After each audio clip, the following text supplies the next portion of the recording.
विद्या भारती काशी प्रांत YouTube channel में आप सभी का पुनः स्वागत है।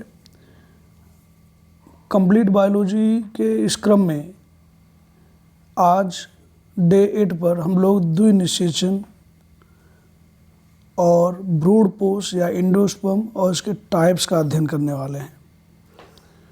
ब्रूडपोष के जो टाइप्स हैं जैसे केंद्रकीय ब्रूडपोष, कोशिकीय ब्रूडपोष और हेलोबियल ब्रूडपोष, इसका इसमें हम लोग अध्ययन करेंगे। और साथ में जो एंडोस्पर्म है इससे संबंधित कुछ और टर्मिनोलॉजी है जैसे रूमिनेंट एंडोस्पर्म, मोज़ेक एंडोस्पर्म, जीनिया या मेटाजीनिया, इन सब का हम लोग डिटेल में अध्ययन करने वाले हैं। यदि आप इस चैनल पर नए हैं तो इसे सब्सक्राइब करके फ्री में कंप्लीट बायोलॉजी इंटरमीडिएट की पढ़ सकते हैं। तो आइए देखते हैं। सबसे पहले हम लोग द्विनिषेचन की बात करेंगे।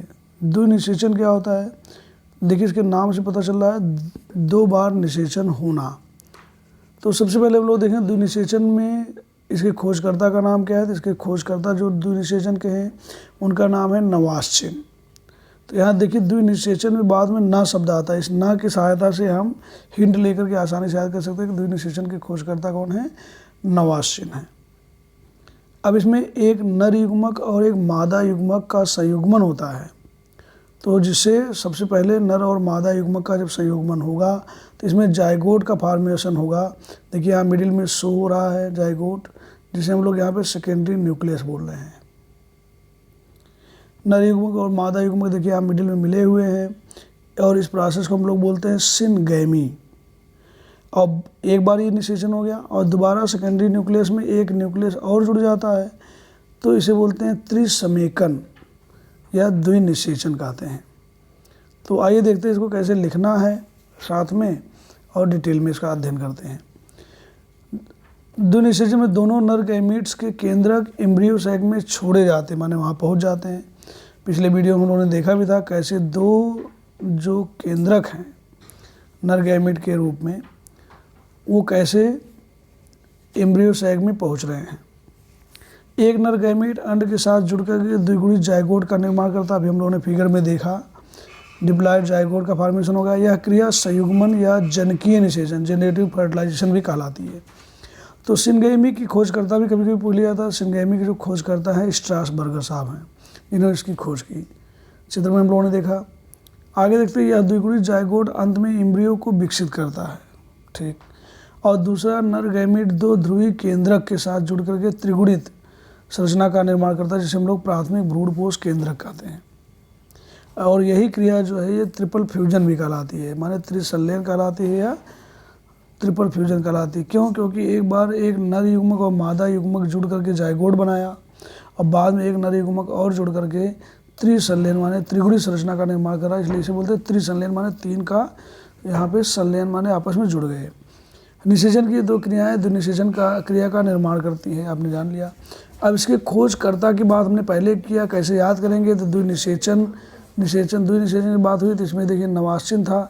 अब चूंकि द्विनिषेचन 2 की बात हुई तो 2 इसमें आपको वैज्ञानिक रख लेना है। यन से नवाश्चिन और बाद में गुइगनार्ड ने लिलियम और फ्रिटलेरिया में इसकी खोज की थी। ये लिलियम जो फ्रिटलेरिया है ये सब हैं एंजियोस्पर्मिक प्लांट और सबसे पहले इसके एंजियोस्पर्मिक प्लांट में ही खोज हुई थी। तो और कभी कभी क्वेश्चन ये भी आ जाता है द्विनिषेचन में कुल कितने केंद्रक भाग लेते हैं?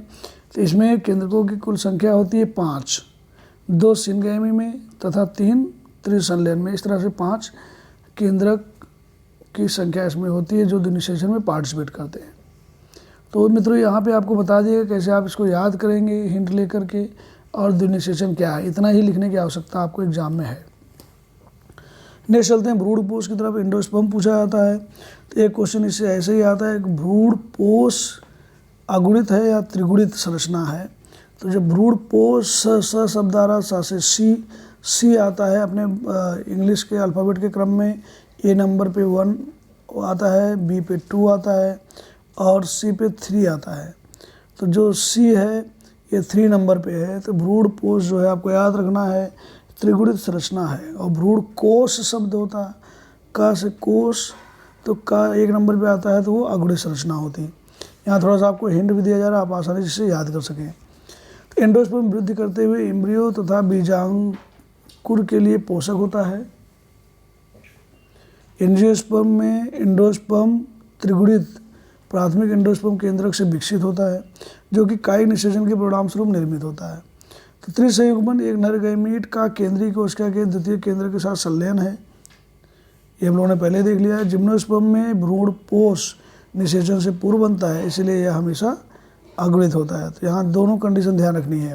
भ्रूणपोष जनरली त्रिगुणित होता है संरचना, लेकिन जिम्नोस्पर्म में भ्रूणपोष निषेचन से पूर्व बन जाता है, तो यहाँ पे ये अगुणित रहेगा। तो ये आपको यहाँ पे ये बिंदु ध्यान देने की आवश्यकता है।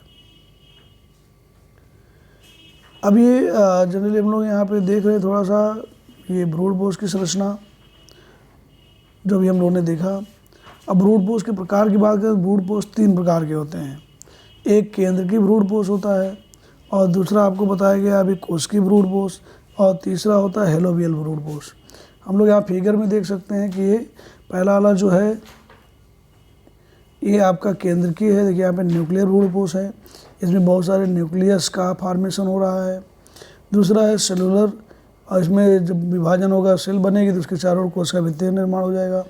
और तीसरा है हेलोबियल, इसके बीच की अवस्था है, कोशिका भित्ति बनेगी और बार बार केंद्र का भी फॉर्मेशन होता रहेगा। और चौथा यहाँ पे कंडीशन दिया रूमिनेंट एंडोस्पर्म, जो भी हमने बताया। कुछ और भी टर्म हैं जो जैसे रूमिनेंट बताया था हमने आपको, मोजाइक बताया, जीनिया, मेटाजीनिया।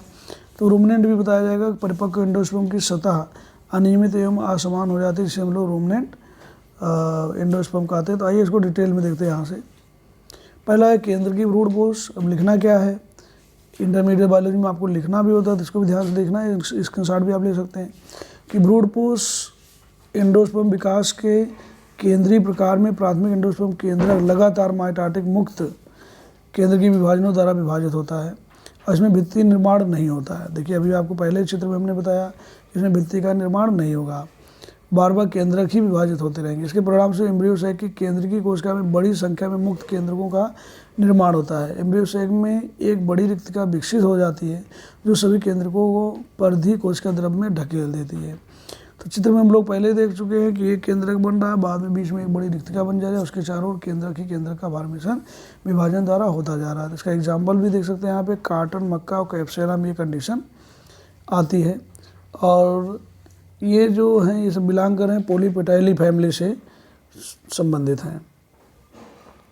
दूसरा जो प्रकार बताया गया कोशिकी, तो आपको बताया गया कि इस प्रकार का जो भ्रूणपोष होता है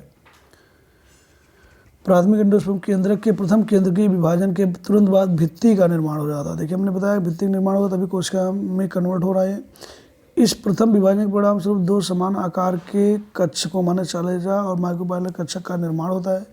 नियमित रूप से भित्ति निर्माण के बाद आगे विभाजन होते रहते हैं। इस प्रकार का एंडोस्पर्म निर्माण गैमेओपेटाइलिंग होता है। इससे पहले हमने देखी पॉलीपेटाइलिक, बाद हमने प्रथम में किया, और इसमें गैमेओपेटाइलिक, और इसका उदाहरण भी दिया धतूरा और पिटूनिया। तीसरे प्रकार की बात हम लोग यहाँ चित्र में इसको देख लिया। तीसरा जो प्रकार था वो था हेलोबियल भ्रूणपोष। एंडोस्पर्म विकास के हेलोबियल प्रकार में यह कोशिकी तथा केंद्रकी प्रकारों के बीच मध्यवर्ती, अभी हमने आपको पहले बताया कि दोनों के मध्य की स्थिति होती है। प्राथमिक एंडोस्पर्म केंद्र का विभाजन भित्ति निर्माण के पश्चात होता है, और इसके परिणाम स्वरूप 2 कक्षकों माइक्रोपाइलर एवं चालेजा का, माने चलाजा इसको बोलते हैं, का निर्माण होता है। और सामान्यतः चालेजा की कोशिका पुनः विभाजित होती है तथा हास्टोरिया के रूप में कार्य करती है। बड़ी माइक्रोपाइलर की कोशिका का केंद्रक लगातार मुक्त केंद्र की विभाजनों द्वारा विभाजित होता है तथा केंद्र की एंडोस्पर्म के समान पुनः विकसित होता है। हेलोबियल प्रकार का एंडोस्पर्म विकास एक बीजपत्रियों में होता है, ये भी ध्यान रखना आपको। उदाहरण देखो इसका एक आप यहाँ पे दिया गया है एरूम्यूरस।